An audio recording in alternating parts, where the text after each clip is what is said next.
नमस्कार, मैं मुस्कान। हिमाचल विकास डायरी में आपका स्वागत है। ये ऐसा कार्यक्रम है जहां हम विकास के कार्यों और उन विकासात्मक योजनाओं को आपके समक्ष पेश करते हैं जो प्रदेश सरकार के दृढ़ संकल्प से समाज, गांव और लोगों के जीवन में सकारात्मक बदलाव ला रहे हैं। तो लीजिए पेश है हिमाचल विकास डायरी। मुख्यमंत्री ठाकुर सुखविंदर सिंह सुक्खू की अध्यक्षता में आयोजित राज्य मंत्रिमंडल की बैठक में आपदा प्रभावित परिवारों को घरेलू सामान के नुकसान की भरपाई के लिए मिलने वाली धनराशि 70,000 रूपए से बढ़ाकर 1 लाख रूपए करने का निर्णय लिया। आग लगने की स्थिति में पूर्ण रूप से क्षतिग्रस्त घरों के लिए 7 लाख रूपए का विशेष सहायता पैकेज प्रदान करने का महत्वपूर्ण निर्णय। प्रदेश में आपदा की स्थिति के दौरान हेलीकॉप्टर सेवाएं उपलब्ध करवाने के लिए वायुसेना को 4 करोड़ 32 लाख रुपए स्वीकृत किए गए। मंत्रिमंडल ने राज्य में पंचायतों के पुनर्गठन का निर्णय लिया। मनरेगा के अंतर्गत 150 दिनों का रोजगार उपलब्ध करवाने का निर्णय लिया गया। व्यक्तिगत कार्यों के अंतर्गत रिटेनिंग वॉल निर्मित करने के लिए 2 लाख रुपए तक की राशि प्रदान करने का निर्णय। मंत्रिमंडल ने स्वास्थ्य संस्थानों में बेहतर रोगी सेवा सुनिश्चित करने के उद्देश्य से स्वास्थ्य विभाग में 1000 रोगी मित्रों की नियुक्ति करने का निर्णय लिया। मंत्रिमंडल ने पुलिस विभाग में कांस्टेबल के 800 पदों के सृजन एवं भरने को स्वीकृति प्रदान की। सोलन जिला के कंडाघाट और सिरमौर जिला के राजगढ़ में उप अग्निशमन केंद्र खोलने के साथ साथ 46 पद सृजित कर इन्हें भरने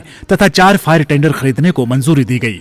जल शक्ति और लोक निर्माण विभाग में 150 कनिष्ठ अभियंता सिविल को जॉब ट्रेनी के रूप में भरने का निर्णय लिया गया। बैठक में डॉक्टर राधाकृष्णन राजकीय चिकित्सा महाविद्यालय हमीरपुर में 9 सुपर स्पेशलिटी विभागों के सृजन एवं 73 पदों प्रोफेसर, सहायक प्रोफेसर और सीनियर रेजिडेंट के सृजन और भरने को स्वीकृति प्रदान।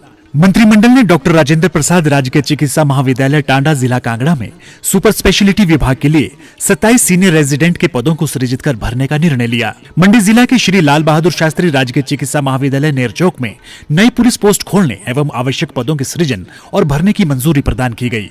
मंत्रिमंडल ने 40% या उससे अधिक दिव्यांगता वाले सभी व्यक्तियों को सामाजिक सुरक्षा पेंशन प्रदान करने का निर्णय लिया।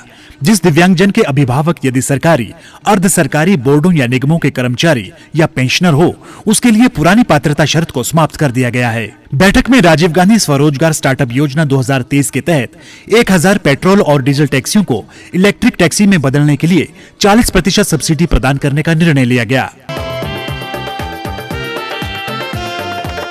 मुख्यमंत्री ठाकुर सुखविंदर सिंह सुक्खू ने सोलन जिले के दून विधानसभा क्षेत्र का दौरा किया, जहां उनका भव्य स्वागत किया गया।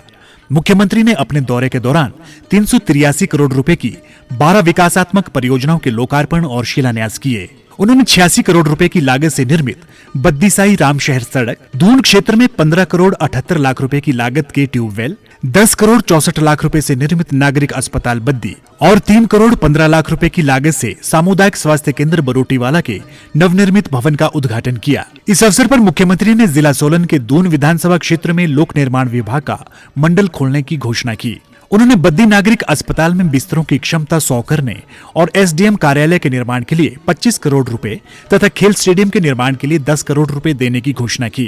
उन्होंने कहा, हमने 100 स्कूल अगले एकेडमिक सेशन से सीबीएसई में खोलने का शुरू किया और इसके लिए हम अलग से कैडर बनाएंगे, अलग से ड्रेस कोड होगा और आने वाले एकेडमिक सेशन में जो उन स्कूलों में पढ़ेंगे, चाहे वो सरकारी स्कूल है, चाहे सीबीएसई के स्कूल है, चाहे राजीव गांधी बोर्डिंग स्कूल है, उस स्कूलों में पढ़कर जो बच्चा होगा जब वो +2 और 10th के बाद निकलेगा तो आत्मविश्वास से भरपूर होगा।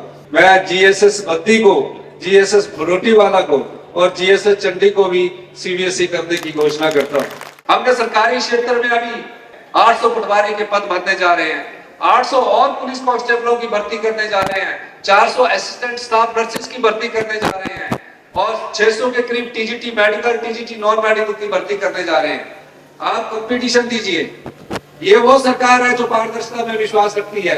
ये पिछली भारतीय जनता पार्टी की सरकार नहीं है जहां हमीरपुर के सबऑर्डिनेट सिलेक्शन बोर्ड में पेपरों को बेच दिया जाता था और हमने उस बोर्ड को भंग किया।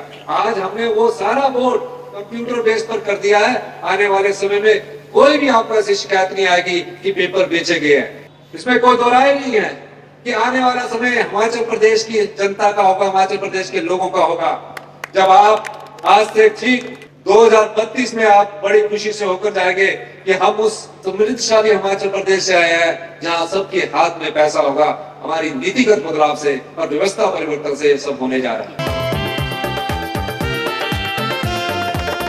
गत दिनों मुख्यमंत्री ठाकुर सुखविंदर सिंह सुक्खू विधानसभा शीतकालीन सत्र में भाग लेने के लिए कांगड़ा जिला के धर्मशाला पहुंचे। इस अवसर पर गणमान्य व्यक्तियों ने उनका गर्मजोशी से स्वागत किया।